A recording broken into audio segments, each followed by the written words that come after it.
All right, we're going to talk now about the cooking part of it in here. And so next chart, please. Thank you. So what we're going to do is have a brief introduction. We're going to be talking about different methods of cooking. There's a lot to do with cooking, and so we've really focused on the different kind of techniques or methods or instruments you use to cook in that. And so we'll go through that a little bit. We'll start with things you might have around the house, and then we'll go into solar cooking, rocket stove, a thermal cooker, and then a brief summary at the end. So, like I said, we're going to do present various methods of cooking in the case of an emergency.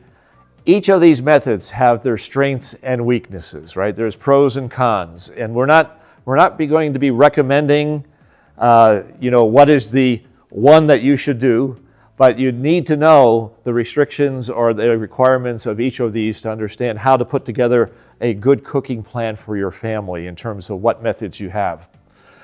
Various parameters to consider: length of time of the emergency you're planning for, the weather and seasonal conditions, size, storage requirements, support needs, and of course, cost of how much you want to invest in this. Now, one of the important things as we'll go through, and Laura and Maureen will talk about successes and failures we've had as we've tried these different methods, is unlike much of this other presentations you've seen, it is absolutely necessary, no matter what method you're using, is to practice the method ahead of time, right? It won't work like going into a kitchen and just using your stove. They need to be practiced. So I'm going to do a very quick thing of cataloging and inventorying what you already have around the house in terms of things you could use, right, as a starting point in here. For example, propane grill or camp stoves that you have, right? You can get reasonably, with a 15-pound propane tank, you can get 18 to 20 hours of cooking out of that, right? So if you want to look at that as part of your cooking methods that you want to use, you need to look at what kind of propane and how long you want to be able to cook with that. So you might need to have more storage of propane tanks. Of course, that leads to its own issues, not indoors, ventilation, etc. Fire pit, wood burning stoves. Burning fire is a great thing, generates a lot of heat. You have grates and things you could use, tremendously inefficient. And we'll talk about that when we get to some of the other methods, right? But it's a starting point. Dry wood, you have some capability to generate heat, you could cook and that. So you can take a look around your home and start taking a look at what you might use as next steps in terms of planning for cooking in an emergency. Okay, so we wanted to focus more on the things that if you run out of propane, because we all know that we're going to be using some of those things. You know, that's just a no-brainer. But what if we don't have some of those items available anymore? So the one I'm focusing on is called the sun oven. And it is something that is wonderful because we're harnessing the sun. That's all you're doing.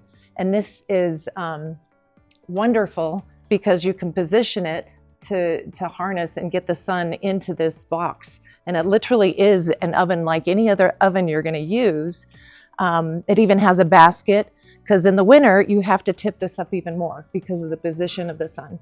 And you can still cook in the winter. I did a chicken stew this winter, and it got to about 300 degrees. It was windy, so I had to move it to a porch area to protect it from the wind. So be aware of that.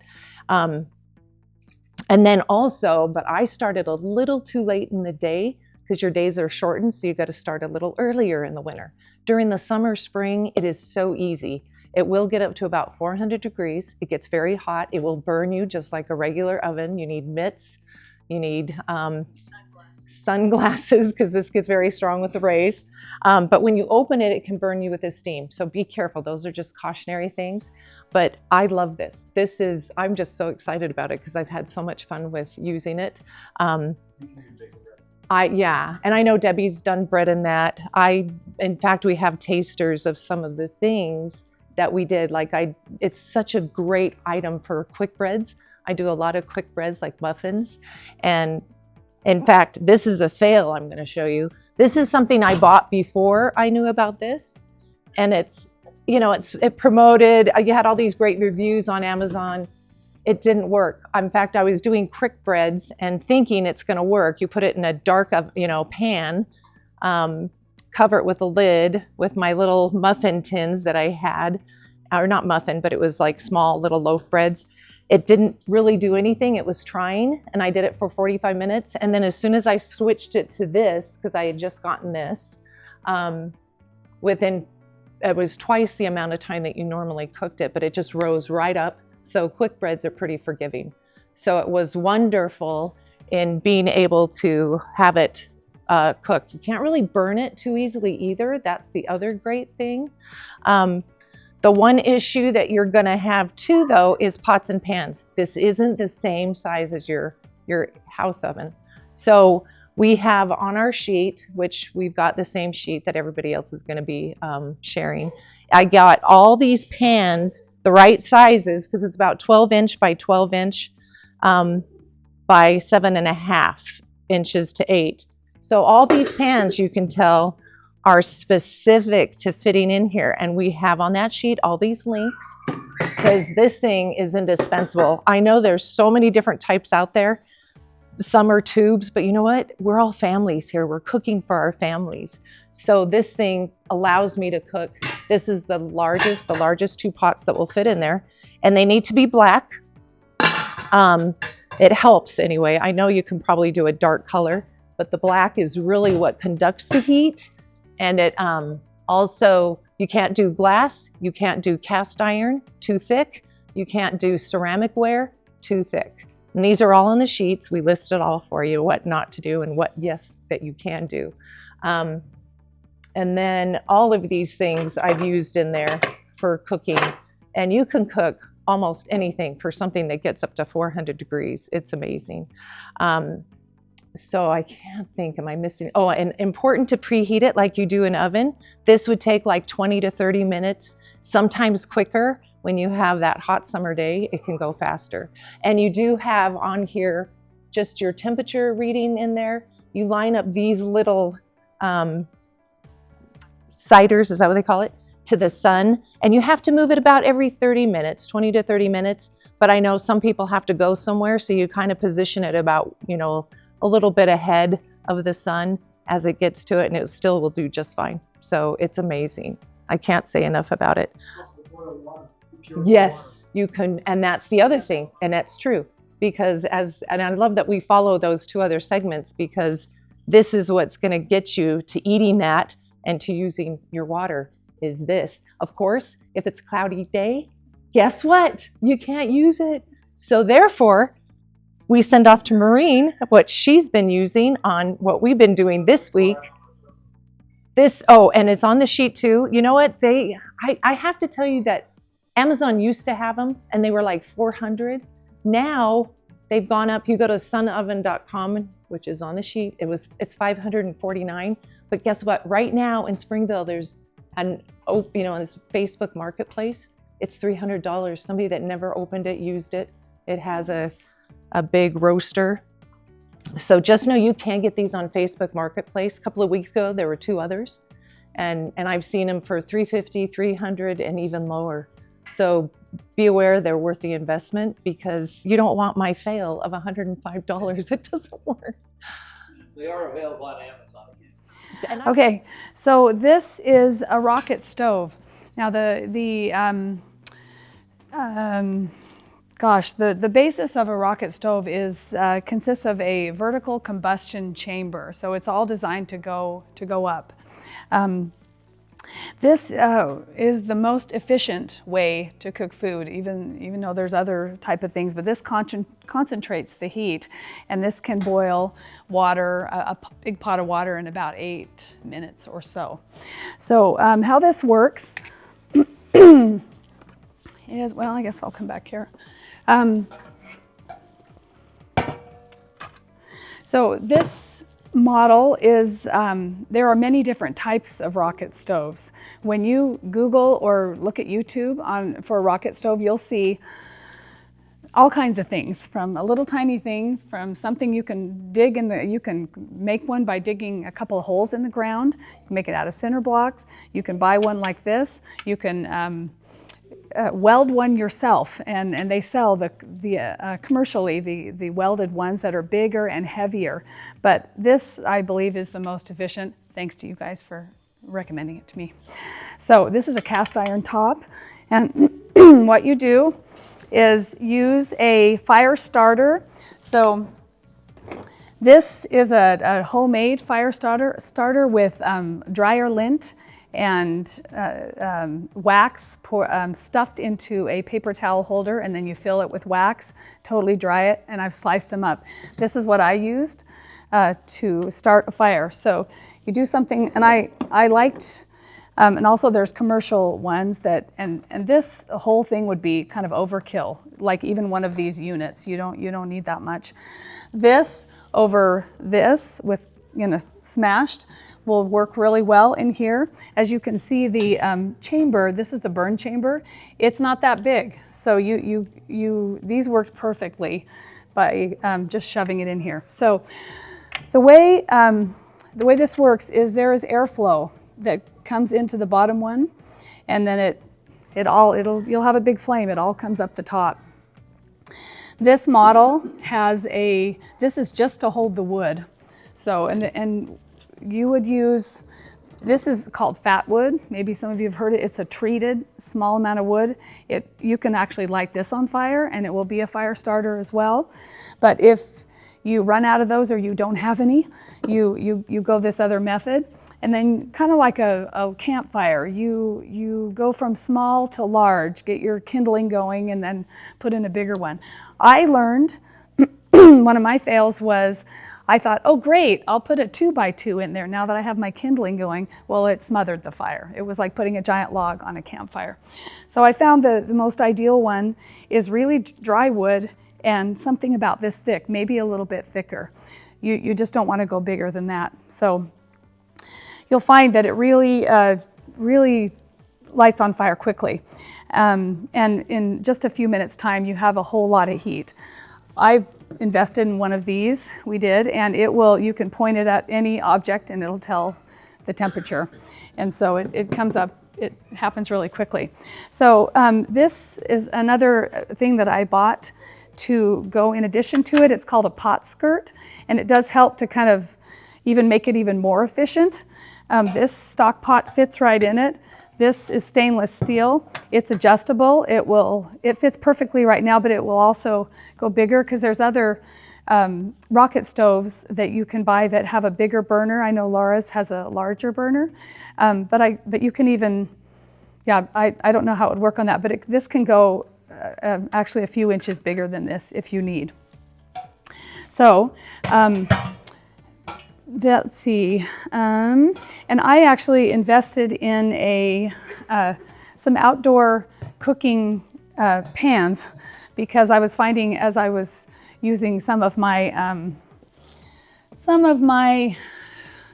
cooking stuff from my kitchen, it got all black, which you would expect because it's like a campfire, and then pretty soon you have to stop what you're doing and clean it really well because you can't bring it back into your kitchen and get everything black. So I have a pot that, that I actually, okay, well, let's see, hold on. So that's the rocket stove. I think I've covered everything. So are you putting the sticks in the front right there? So this, yes, everything goes in here. Yes, and a couple of things about it. Yeah, is that you do have to tend this. You can only leave it for, I didn't leave it for more than 5 minutes. This base here actually is sold with it because it's really convenient to hold the wood. And you do have to keep feeding it in because it, of course, burns. And you can't leave it for very long because you don't really have to stoke it, but it does go through. You're going to be pushing this through. Yeah, you're going to keep burns. feeding it through. So I cooked, That's the look. I fried eggs in it, I browned hamburger, I did a couple of things like that without any problem. And but if you can't like cook a big pot of anything. You couldn't cook bread on this thing alone. So in conjunction with this, the best idea is to heat it here with the efficient and condensed heat. Whatever you're cooking, bring it to a boil for 10 minutes. And then after that, you use your Wonder oven. So it has to have a lid. Yes, you want everything to have a lid. Or else, kind of like on your stovetop, you're just letting energy go out and it takes longer. So I wanted to demonstrate this first, but before I get this out, but this is the pot I use, and I actually baked bread without an oven, without anything electrical being plugged in. So I just made a batch of bread dough, just did its first rise on the counter, and then I split it up into these tin cans, 3 of them, and you want to fill it about half full. I'm not going to go into a lot of detail, and then you cover it with foil because you're going to immerse this in, you're going to put water. And so I was able to fit, I had a little bit bigger of a pot that I don't have here, but I was able to fit 3 cans. You fill it about 2 or 3 inches with water. And in my situation, it didn't stay down because they're buoyant. And so I actually used this bungee, and that worked really well. Brought it over here to the rocket stove and brought it to a boil and boiled it for 10 minutes. And then once you do that, you bring it over here. So this is the top to the Wonder Oven. This is the base. You can see that it's made so there's a nesting to it. And this is just, you don't even have to have a container. I've seen many videos, actually, not people, but yeah. Your pot will fit down in here. Yep. It nestles right in, there's no air, and then you put that lid on top. Yeah. See that? So it's completely combined. If in a pinch, your pot, the thing I like about this, that is, as far as thermal cookers go, this is very versatile. You can fit a 9x13 pan, you can fit a stock pot. The only trick is because you're going to put a top on it, if you have something that you don't want to get gooey, you have to allow for that so that it can, because if you have like a casserole or something, you want to put something solid over the top and then put your top on. And then this is amazingly, it's incredible how long it will actually cook and how long it will keep things warm over a long period of time. Having it in a container makes it portable. It's lightweight, you can take it with you. I have taken it in the car before, and especially if you cook in stone, it's just, by the time you get it out, you still need hot pads. So to that end, okay, so the bread, yeah, so the good thing about a Wonder Oven is you can make it yourself. It maxes out at about $50, $60 unless you have your own fabric, and that's the others are kind of fixed costs. In here is they're polystyrene beads. So you sew you sew the fabric and then you fill it, and just like that. So you can't burn anything in this. It will cook, but obviously you can't burn it. And things may not brown as much as they would in an oven because you don't have the energy. So the bread, 10 minutes on the rocket stove, and I think I left it for 3.5 hours, 3, 4. It's not like that. You don't have to set a timer like that. So what I have, and I actually brought the bread that I made, and so you can have some, 'cause it's great. And what I also made that is still warm is I made a 1-pot spaghetti. Before you take that out, let's hold one Yeah, second. so Let's just get closer. Show the camera how that looks. It's probably going to spill, but No, hopefully it should- not. Well, hopefully, yeah. Yeah. Okay. Okay. And this, usually sometimes it's so hot you can't get it with a hot pad, or you need a hot pad, but this time it's taller, it's doable. So we'll put this in here. So this is all on the principle of thermal cooking. The food is cooking using its own heat that was generated in the first part of this. And so it requires no other sources, no other power other than the heat of the food itself.